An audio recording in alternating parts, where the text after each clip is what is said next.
सिद्धेभ्यः। जय श्री ओम नमः सिद्धेभ्यः। ओंकार बिंदु संयुक्तम नित्यं ध्यायन्ति योगिनः कामदं मोक्षदं चैव ओंकाराय नमो नमः। मंगलम भगवान वीरो मंगलम गौतमोगणी मंगलम कुंद कुंदार्यो जैन धर्मोस्तु मंगलम। सर्व मंगल मांगल्यम सर्व कल्याण कारकम प्रधानम सर्वधर्माणां जैनम जयतु शासनम। जैनम जयतु शासनम जैनम जयतु शासनम।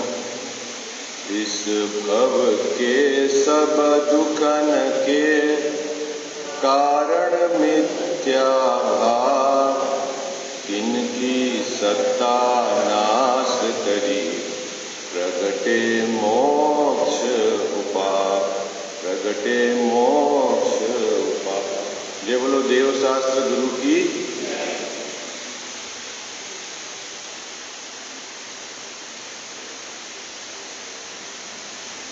मिथ्या दृष्टि का जितना भी ज्ञान है वो सब मिथ्या ज्ञान है, और सम्यक दृष्टि का जितना भी ज्ञान है वह सम्यक ज्ञान।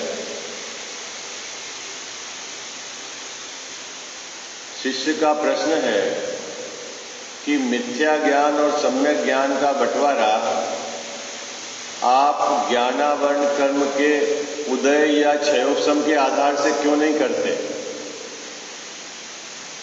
आपने मिथ्या दर्शन के आधार से क्यों बंटवारा किया? प्रश्न क्या है शिष्य का कि मिथ्या ज्ञान और सम्यक ज्ञान का बंटवारा मुकेश जी भाई साहब ज्ञानावरण कर्म के उदय या क्षयोपशम उसके आधार से करो, क्योंकि ज्ञानावरण कर्म का उदय और क्षयोपशम ही ज्ञान में निमित्त पड़ता है। अब आपने मिथ्या ज्ञान और सम्यक ज्ञान का बंटवारा मिथ्या दर्शन से करा, सम्यक दर्शन से किया, ये बात उसे समझ में नहीं आ रही थी। आई बात समझ में? तो उसने प्रश्न किया और उत्तर में टोडरमल जी साहब ने यह स्पष्ट किया कि जिस प्रकार विष के संयोग से भोजन को विष कहा जाता है। किसको भैया? संपूर्ण भोजन को विष के संयोग से क्या कहा जाता है? विष कहा जाता है। उसी प्रकार जो वर्तमान में हमारा प्रकट क्षयोपशमिक ज्ञान है वह मिथ्या दर्शन के संयोग से मिथ्या ज्ञान कहा जाता है। ये बात स्पष्ट करने के बाद वो प्रश्न था जो अपन ने पूर्व में दोहराया था। देखो अपन पढ़ते हैं कि मिथ्या ज्ञान और सम्यक ज्ञान का बंटवारा ज्ञानावरण के आधार से क्यों नहीं करते। निकालिए पेज नंबर 92। यहां कोई कहे कि, मिल गया आपको? ज्ञानावरण को निमित्त क्यों नहीं कहते? मिल गई पंक्ति आपको भैया? यहां कोई कहे, टोडरमल जी साहब ने स्वयं स्पष्टीकरण के लिए प्रश्न उठाया है और कहा यहां कोई कहे क्या कि ज्ञानावरण को निमित्त क्यों नहीं कहते। ज्ञानावरण मतलब समझ में आया आपको? ज्ञानावरणी कर्म का उदय या ज्ञानावरण कर्म के क्षयोपशम को मिथ्या ज्ञान का निमित्त क्यों नहीं कहते। बात पकड़ में आ रही है आपको? आप में से कौन बोलेगा क्योंकि क्यों नहीं कहते में एक चीज छुपी हुई है, क्रम में बात चल के आ रही है, तो क्यों नहीं कहते? किसके लिए क्यों नहीं कहते? ज्ञानावरण कर्म को निमित्त मिथ्या ज्ञान का निमित्त क्यों नहीं कहते। मिथ्या ज्ञान यहां नहीं लिखा हुआ है, ये आपको ऊपर के क्रम से समझना पड़ेगा बात को। अब पढ़ो आप में से, प्रश्न क्या है?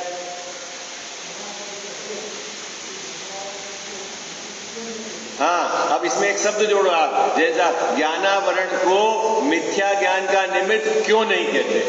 भैया पढ़ो आप, प्रश्न क्या है?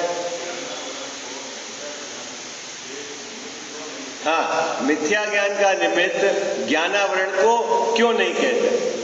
ऊपर स्पष्ट क्या कहा था कि मिथ्या दर्शन से मिथ्या ज्ञान है, फिर मोह के उदय से मिथ्या दर्शन, और मिथ्या दर्शन देखो, मोह के उदय से मिथ्या दर्शन, और मिथ्या दर्शन का निमित्त पड़ा है ये जो ज्ञान मिथ्या ज्ञान हुआ उसको। शिष्य का ये प्रश्न है कि ये इस मिथ्या ज्ञान को ज्ञानावरण का उदय और क्षयोपशम को निमित्त क्यों नहीं कहते? प्रश्न समझ में आ गया मुकेश भाई साहब? प्रश्न समझ में आया? ठीक है, अब अपन समाधान पढ़ते हैं। पहला समाधान ज्ञानावरण कर्म के उदय के संबंध में, और दूसरा समाधान ज्ञानावरण कर्म के क्षयोपशम के संबंध में। एक एक पंक्ति है ना? कौन पहली पंक्ति भैया कौन पढ़ेगा? आप पढ़ेंगे पहली पंक्ति मात्र। क्या कहा है यहां पर? अज्ञान भाव होता है। पहली पंक्ति में क्या स्पष्ट किया कि जीव के ज्ञानावरण कर्म का उदय किसमें निमित्त है? किसमें निमित्त है? ज्ञानावरण कर्म का उदय किसमें निमित्त है? कि अज्ञान भाव में निमित्त है। अज्ञान भाव मतलब मुकेश जी भाई साहब, उतना ज्ञान की ताकत, जानने की ताकत पर्याय में प्रकट ही नहीं है। जैसा क्या उस जीव की पर्याय की शक्ति, जानने की शक्ति जो जो कम हो गई है नहीं, उसमें ज्ञानावरण कर्म का उदय निमित्त है। बात पकड़ में आ गई आपको? सरल है बात। मैं जान ही नहीं सकता है, मैं द्रव्य के गुण को जान ही नहीं सकता, द्रव्य की पर्याय को जान ही नहीं सकता। अपन बोलते हैं ना, ये तो एक समय की पर्याय तो केवली भगवान के ज्ञान का विषय है, तो तेरे ज्ञान का विषय क्यों नहीं है? तेरे ज्ञान का विषय क्यों नहीं है भाई? ज्ञान तो उनके, ज्ञान स्वभावी तू भी है, ज्ञान स्वभावी वो भी है, तो तेरे ज्ञान का विषय क्यों नहीं है भाई? उनके ज्ञान की पर्याय की जो शक्ति है वो जानने की है, और मेरे वर्तमान ज्ञान की पर्याय में वो जानने की शक्ति नहीं है। तो ये बंटवारा में निमित्त कौन है? तो बोले उनके तो ज्ञानावरण कर्म का क्षय हो गया है, और मेरे ज्ञानावरण कर्म का उदय है। जो ज्ञानावरण कर्म का उदय है उतने ज्ञान का मेरे अभाव है, मैं जान ही नहीं सकता। समझ में आ गई बात? कल प्रश्न था ना आपका, क्षायिक सम्यक और क्षायिक ज्ञान, उसमें क्या अंतर है?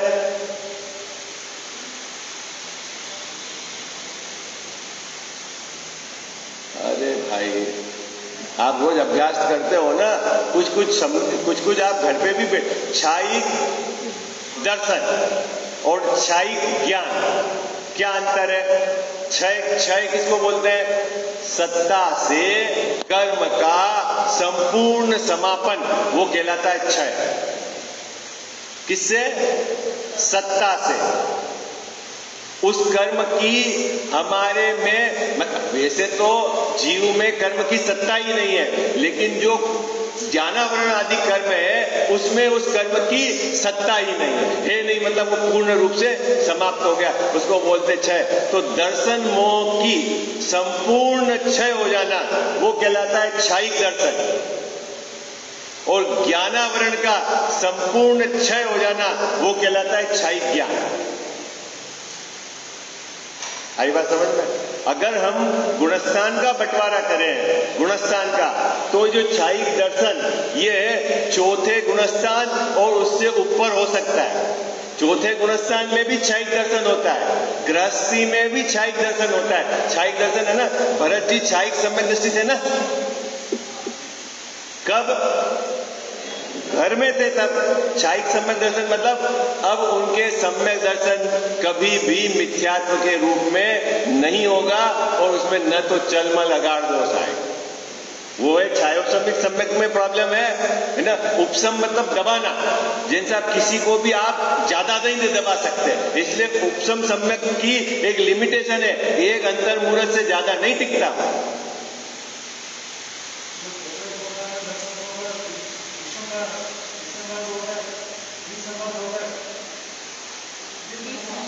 विसंयोजन अनंतानुवर्ती दर्शन मोहनी का चौथे गुणस्थान में उपसम, क्षयोपसम और क्षय तीनों पॉसिबल है। किसकी बात चल रही है? दर्शन मोहनी का उपसम मतलब दर्शन मोहनी की प्रकृति को दबा देना है ना। अंतर्मुहूर्त के लिए सबसे पहले सम्यक दर्शन यही होता है। उपसम सम्यक दर्शन प्रथमो उपसम बोलते हैं और द्वितीय उपसम श्रेणी चढ़ते समय होता है, ठीक है। वो अभी उपसम मतलब क्या? दबा देना। अब जब किसी को दबाओगे एक अंतर्मुहूर्त तक हो सकता है, उस बीच में आपने यदि क्षयोपसम प्रकट हो गया तो ओके, नहीं हुआ छाई का आपने कर लिया, ओके, नहीं हुआ तो फिर जीव वापस मिथ्यात्व में चला जाए। आई बात समझ में? आपके पास अंतर्मुहूर्त है। लेकिन छाई सम्यक दर्शन क्या कि दर्शन मोहनी की सत्ता ही समाप्त हो जाना, सत्ता में भी नहीं रहेगा दर्शन मोहनी का कर्म, वो कहलाता है छाई। और छाई सम्यक दर्शन चौथे गुणस्थान में भी हो सकता है, लेकिन छाई ज्ञान वो 13वें गुणस्थान में होगा। सम्यक दर्शन होते ही सम्यक ज्ञान हो जाता है। जो सम्यक ज्ञान है वो छायोपसमिक ज्ञान है और छाई ज्ञान है वो केवल ज्ञान है।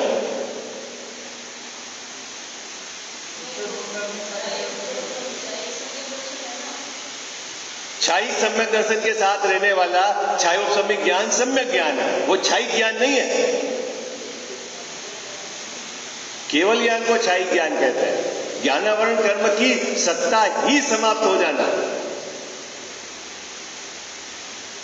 किसी को डाउट है? हाँ जी है ना जी। तीनों प्रकार के सम्यक उपसम, छायोपसम और छायिक, इसके साथ यदि छायोपसमिक ज्ञान है तो वह है सम्यक ज्ञान। चौथे गुणस्थान में उपसम, छायोपसम और छायिक तीनों होता है।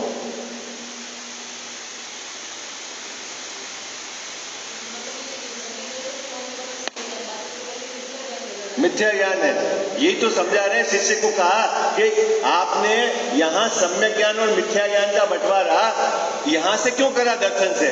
आप ज्ञानावरण के आधार से करो। शिष्य ने प्रश्न किया। छायिक दर्शन चौथे गुणस्थान में भी हो सकता है और आगे भी होता है। ऐसा नहीं कि सबको चौथे गुणस्थान में होता है। जैसे होता है ना, अभी आप होता क्या है बाबूजी, छठे सातवें गुणस्थान में मुनिराज है, श्रेणी चढ़े, 2 ऑप्शन है उनके पास। क्या? छायोपसमिक के साथ श्रेणी नहीं चढ़ सकते। श्रेणी चढ़ने के लिए छायोपसमिक गुण मतलब सम्यक दर्शन के साथ श्रेणी नहीं चढ़ सकते। उपसम के साथ श्रेणी चढ़ी तो आपका उपसमिक जो भी गुणस्थान चलेगा उपसम श्रेणी चढ़ेंगे, और छायिक के साथ जो चढ़ी वो छपक श्रेणी चढ़ेंगे, ठीक है। अब छपक से तो आप केवल ज्ञान ले सकते हो, उपसम से तो वापस आपको लौटना पड़ेगा, ओके।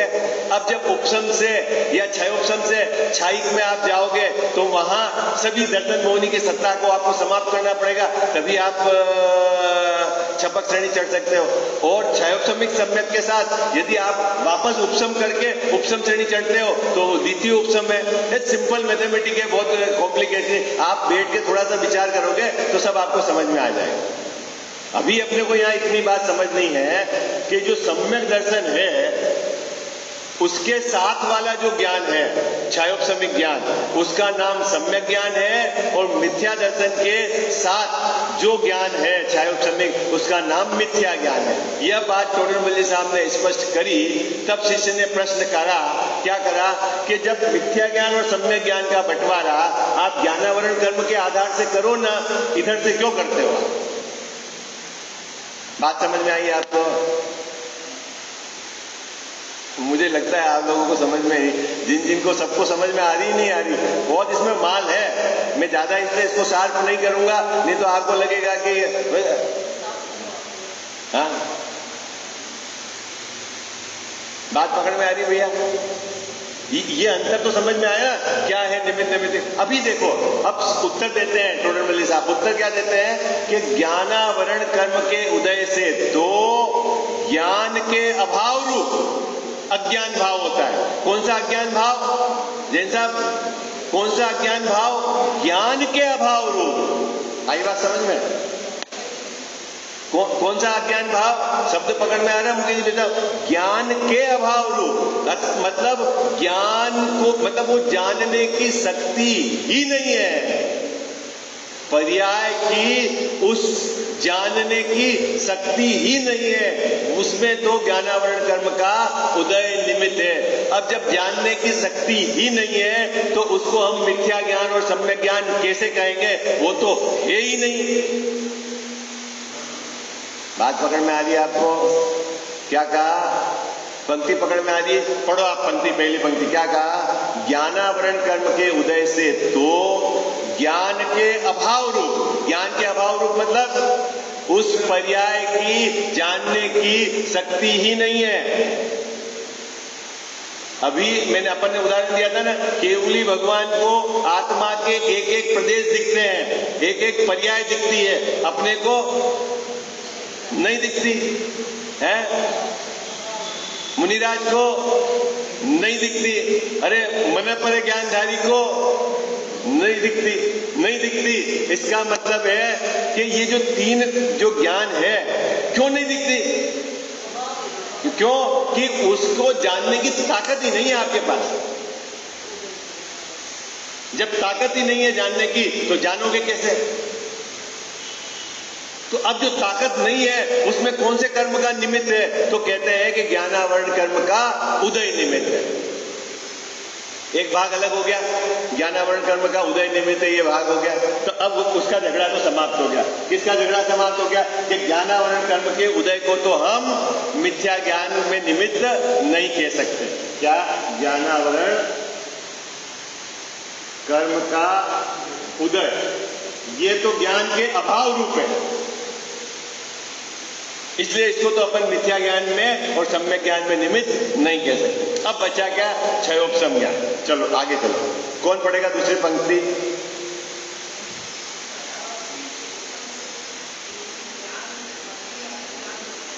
किसके क्षयोपशम से भैया? ज्ञानावरण कर्म के क्षयोपशम से। क्या होता है? किंचित, थोड़ा। क्या होता है? ज्ञान रूप यानी जानने रूप, मति ज्ञान, श्रुत ज्ञान, अवधि ज्ञान और मन पर्य ज्ञान, ये चारों ज्ञान क्षयोपशमिक ज्ञान है ना। मति आदि लिखा है, आदि में क्या लेना? मति ज्ञान, श्रुत ज्ञान, अवधि ज्ञान और मन पर्य ज्ञान, ये चारों ज्ञान कितने हैं? क्षयोपशमिक है। कितना जानना होता है ऋतु भाभी जी इसमें? किंचित। आई बात?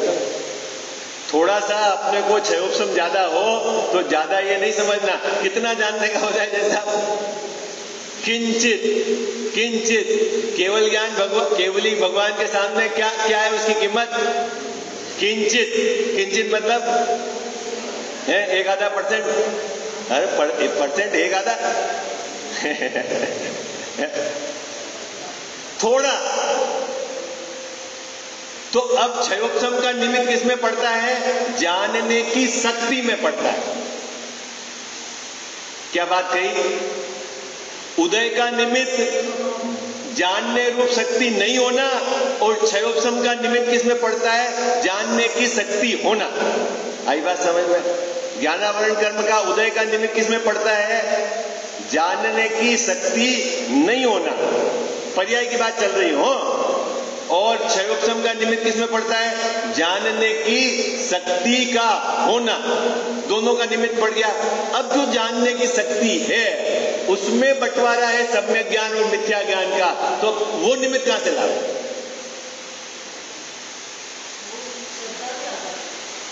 सुनो, आप जल्दी आकुलता मत करो, या तो घर पे बहुत गहराई से अभ्यास कर, बात पूरी क्रम से पकड़ में आनी चाहिए। क्या मुकेश जी वैसे बात पकड़ में आई? क्या क्या बात हो गई? कि उदय का निमित्त पड़ता है कि जानने की पर्याय की शक्ति ही नहीं है। क्षयोपशम का निमित्त पड़ता है कि जानने की शक्ति है। अब मिथ्या ज्ञान और सम्यक ज्ञान का बंटवारा कहां से करें? ज्ञानावरण कर्म का उदय हो गया और क्षयोपशम हो गया। और ज्ञानावरण कर्म का क्षय वो तो केवल ज्ञान है, और ज्ञानावरण कर्म का उपशम होता नहीं है।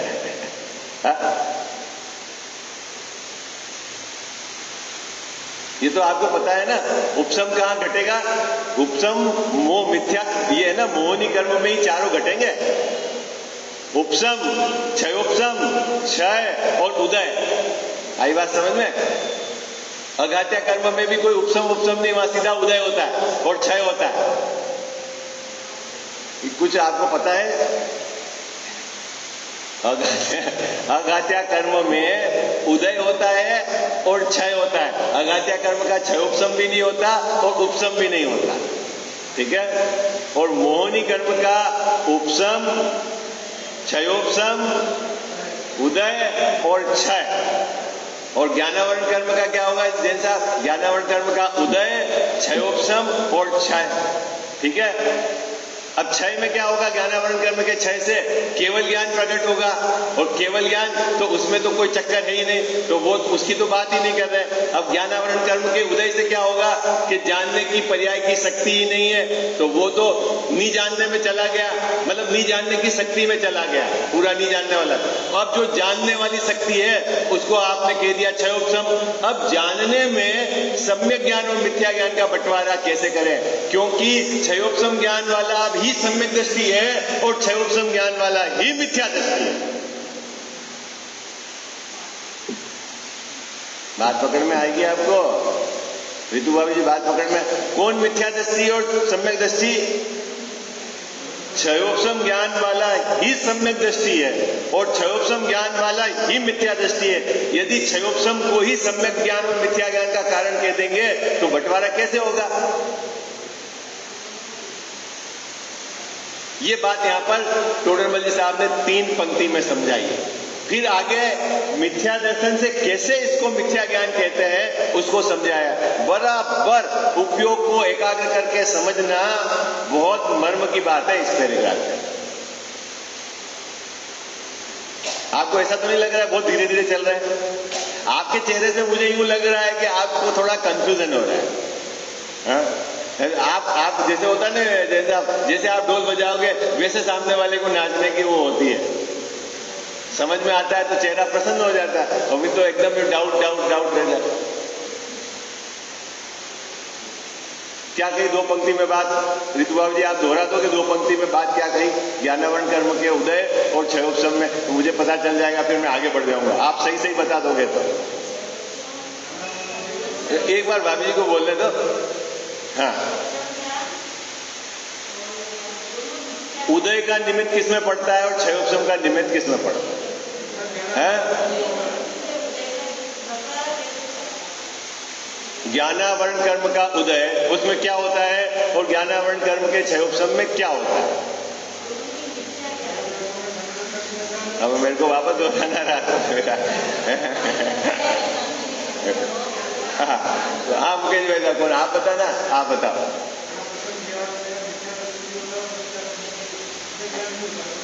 हाँ,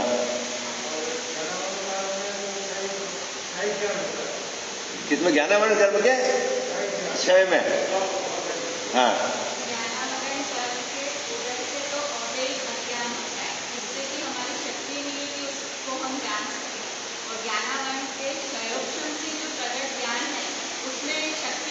जानने की शक्ति है।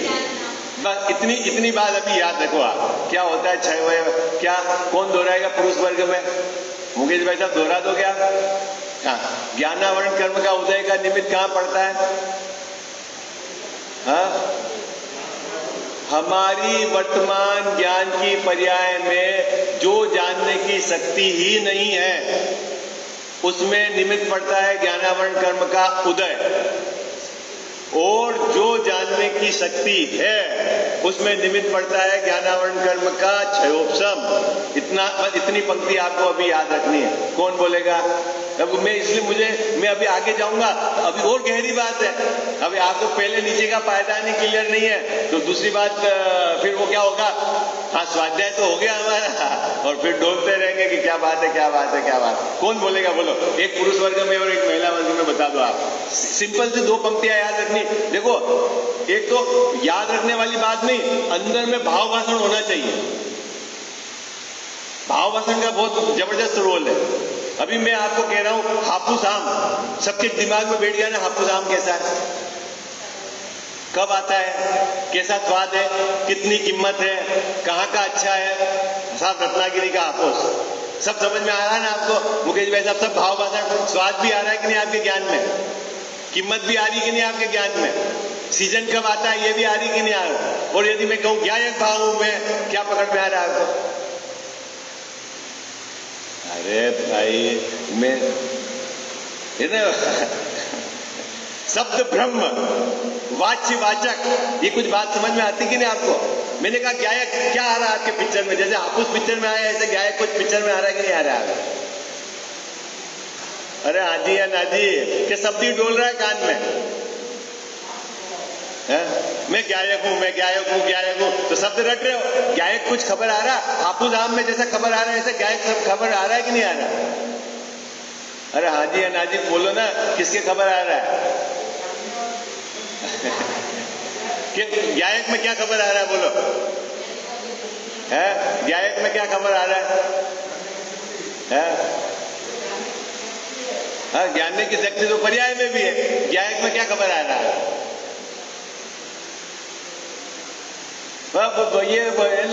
ये रटन विद्या से काम नहीं चलेगा। तोते जैसा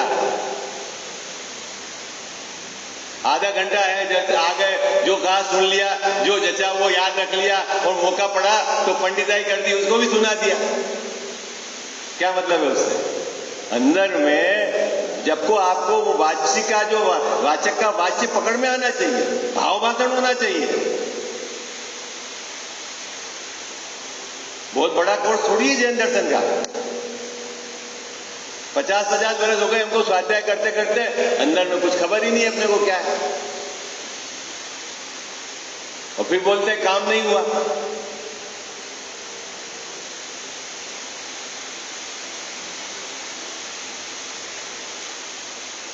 चले भाई, आपको यदि बुरा लगा हो तो बातचीत को पकड़ने की कोशिश करना। आप बोलते हैं हम क्या है, अंदर में कुछ खबर तो पड़े अपने को। क्या कहा मुकेश भाई साहब? ज्ञानावरण कर्म के उदय से हमारे जो पर्याय में जानने की शक्ति नहीं है उसमें तो वो निमित्त है, और जो जानने की शक्ति है उसमें क्षयोपशम निमित्त है। अब जो जानने की शक्ति है उसमें दो प्रकार का बंटवारा है, सम्यक ज्ञान और मिथ्या ज्ञान का। तो उसमें अब निमित्त किसको कहें? शिष्य तो कह रहा था कि मिथ्या ज्ञान को तो कहो कि ज्ञानावरण कर्म का क्षयोपशम, और सम्यक ज्ञान को तो कह दो ज्ञानावरण कर्म का क्षयोपशम, और मिथ्या ज्ञान को कह दो ज्ञानावरण कर्म का उदय। शिष्य तो ये कह रहा था, सरल फार्मूला दे रहा था वो तो आप। हमारी समस्या अलग है। शिष्य क्या फार्मूला दे रहा था? शिष्य क्या फार्मूला दे रहा था भैया? कि जो मिथ्या ज्ञान है उसको तो कह दो ज्ञानावरण कर्म का उदय, और जो सम्यक ज्ञान है उसको कह दो ज्ञानावरण कर्म का क्षयोपशम है। और हमारी समस्या दूसरी है। क्यों? कि सम्यक दृष्टि के भी पर्याय में जानने की शक्ति का नहीं होना, उसमें फिर कौन निमित्त?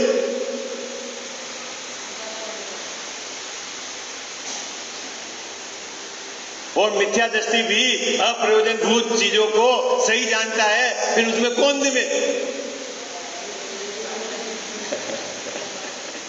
बात पकड़ में आ रही है? हा? कठिन तो नहीं लग रहा है आपको? देखो, एक मैंने आपको पहले ही बोला था, अपनी उम्र कितनी है? यहाँ जो बैठे हैं अपने 30-40 लोग सब रिटायर्ड है। रिटायर्ड मतलब अब आपको शरीर ने तो रिटायर्ड कर दिया, शरीर ने कैसा कर दिया आपको? रिटायर्ड कर दिया। अब आप बुद्धिपूर्वक बाहर से निवृत्ति लोगे, सिर नहीं मारोगे आप बाहर, और उपयोग को एकाग्र करके, क्योंकि अपनी जो असली समझने की उम्र है वो तो चली गई। अब इसमें आपको एक्स्ट्रा सपोर्ट देना पड़ेगा आपको समझने के लिए। शरीर कमजोर हो जाता तो मुकेश भाई जब लाठी लेके चलते हो ना आप, वो एक्स्ट्रा सपोर्ट है। अब अपने को समझने के लिए एक्स्ट्रा सपोर्ट क्या है? कि बाहर से निवृत्ति लेकर, जगत के प्रपंच से हटकर आप एकांत में बैठकर जितना अधिक समय दोगे तब आपको ये बात समझ में आएगी। नहीं तो क्या होगा? मनुष्य भाव तो चला जाएगा और भाव भ्रमण रह जाएगा। आवाज नहीं आ रही। अरे हाँ, मैंने कहा ना कि एक बार बाहर से तो हटे, बाहर से कहाँ हट रहा है दादाजी, दुकान से कहाँ हट रहा है, संपत्ति के बंटवारे से, परिवार के संबंध से, शादी ब्याह से कहाँ हट रहा है, बताओ, हटाओ, बाहर से तो हटाओ पहले, अंदर तो बात की बात करेंगे अपन।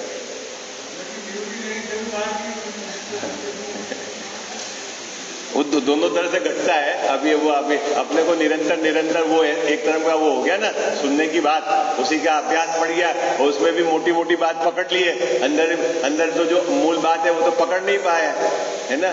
इसलिए सब अपेक्षा है आगम की सभी अपने को अच्छे से समझनी है। आगे चले अपन। अभी देखो पढ़ते हैं, दो बात तो क्लियर हो गई दो पंक्ति में। क्या कहा? ज्ञानावरण के उदय से तो ज्ञान के अभाव रूप अज्ञान भाव होता है। ये पंक्ति सबके समझ में आ गई ना। आगे क्या कहा? तथा उसके क्षयोपशम से किंचित ज्ञान रूप मति आदि ज्ञान होते हैं। मति आदि में चारों ज्ञान ले लेना, चारों ज्ञान क्षयोपशमिक ज्ञान है। अब तो ये भूलोगे नहीं आप, अपनी सभा में सदस्य तो लगभग फिक्स है। कभी अब मैं भविष्य में पूछूं क्षयोपशम ज्ञान कौन कौन से हैं तो नाम याद रहेंगे ना आपको? कौन कौन से हैं? मति ज्ञान, शुद्ध ज्ञान, अवधि ज्ञान। क्षयोपशम ज्ञान क्यों कहते हैं? कि इनमें आंशिक जानना होता है, किंचित जानना होता है इन चारों ज्ञान में, और पूरा जानना केवल ज्ञान में होता है। और केवल ज्ञान में ज्ञानावरण कर्म का क्षय निमित्त है, इसलिए उसको क्षयिक ज्ञान भी कहते हैं, अनंत ज्ञान भी कहते हैं। अरे बाबूजी अभी अब विपुलमती ऋजुमती मत जाओ, अभी क्षयोपशम अभी इतना पकड़ो नहीं तो ढूंढेंगे होता, वो सब क्षयोपशमिक ज्ञान है।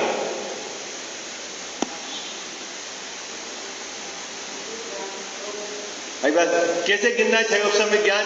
केवल ज्ञान को छोड़ो, बाकी सब ज्ञान क्षयोपशमिक है, खत्म। वो क्षयिक ज्ञान है और बाकी सब क्षयोपशमिक है ना। इतना तो याद रहेगा। वो क्या बाबूजी को अभ्यास ज्यादा, उधर जाएंगे तो इधर तो अभी मोटी बात तो पकड़ में नहीं आ रही, अभी वो कहाँ जाएंगे ऋजुमती और विपुलमती में, कहाँ? अभी तो ये तो पकड़ में आए बात है? ये तो वो भी क्षयोपशमिक ज्ञान है, घबराना नहीं ना। तो यहाँ उपस्थित जितने भी अपने जीव है सबका कौन सा ज्ञान है? प्रगट क्षयोपशमिक ज्ञान। और निगोदिया क्या? क्षयोपशमिक ज्ञान। और गाय भैंस के, और देवगति के, और नारकी के, अनंत भगवान और सिद्ध भगवान को छोड़ दो, मुनिराज के।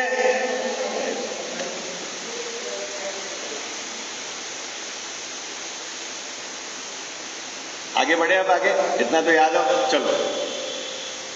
यदि इनमें से, अब तर्क दे रहे हैं, तर्क, ये न्याय की भाषा है ना। ये भी अपने जीवन में अपन घटाते हैं, बहुत सारी चीजें हैं कि यदि मैं इस चीज में इतना खर्चा कर दूंगा तो इस चीज का मेरा पैसा कम पड़ जाएगा, अपन लगाते कि नहीं लॉजिक, है ना। तो यहां न्याय की भाषा लगाई है टोडरमल साहब ने। यदि इनमें से किसी को मतलब ज्ञानावरण कर्म के उदय को या ज्ञानावरण कर्म के क्षयोपशम को, इसमें से किसी को मिथ्या ज्ञान और किसी को सम्यक ज्ञान कहे तो यह दोनों ही भाव मिथ्या दृष्टि तथा सम्यक दृष्टि के पाए जाते हैं, है ना। ये एक्चुअली क्षयोपशम की बात कर रहे हैं। अज्ञान उदय में तो अज्ञान ही है। क्षयोपशम में से यदि किसी को मिथ्या दर्शन, मिथ्या ज्ञान का कारण कहें और किसी को सम्यक ज्ञान का कारण कहें तो ये क्षयोपशम ज्ञान तो दोनों के पाया जाता है, मिथ्या दृष्टि के भी पाया जाता है और सम्यक दृष्टि के भी पाया जाता है। तो ये बंटवारा तो हम नहीं कर सकते कि क्षयोपशम ज्ञान को मिथ्या ज्ञान कहो या सम्यक ज्ञान कहो, ये बंटवारा तो नहीं कर सकते। फिर आगे चलो। इसीलिए उन दोनों के मिथ्या ज्ञान तथा सम्यक ज्ञान का सद्भाव हो जाएगा और वह सिद्धांत से विरुद्ध होता है, इसीलिए ज्ञानावरण का निमित्त नहीं बनता है। क्या कहा जाए साहब? क्षयोपशम ज्ञान में अगर क्षयोपशम ज्ञान को मिथ्या ज्ञान कहोगे तो भी नहीं चलेगा और क्षयोपशम ज्ञान को सम्यक ज्ञान कहोगे तो भी नहीं चलेगा, क्योंकि क्षयोपशम ज्ञान वाले मिथ्या दृष्टि भी होते हैं और सम्यक दृष्टि भी होते हैं। इसीलिए वो वाली बात तो इसमें नहीं चलेगी। किसमें? मिथ्या ज्ञान और सम्यक ज्ञान के बंटवारे में ज्ञानावरण के क्षयोपशम की बात नहीं चलेगी। शिष्य बहुत खतरनाक है, तो वो फिर पूछता है, महाराज क्या आप कह रहे हो कि ये जो सम्यक ज्ञानी ने रस्सी को सर्प जाना तो ये क्या कारण था? क्या प्रश्न है शिष्य का? सम्यक ज्ञानी ने रस्सी को सर्प जाना तो क्या था, और मिथ्या ज्ञानी ने रस्सी को रस्सी जाना तो क्या था? ये समझाओ आपको हमको ज्ञानावरण के आधार से। मिटा दो मैं ये पैराग्राफ तो समझ में आ गया ना आपको? है देखो अभी ये बहुत मतलब ये 1.5 पेज आपको बहुत समझने जैसे हैं।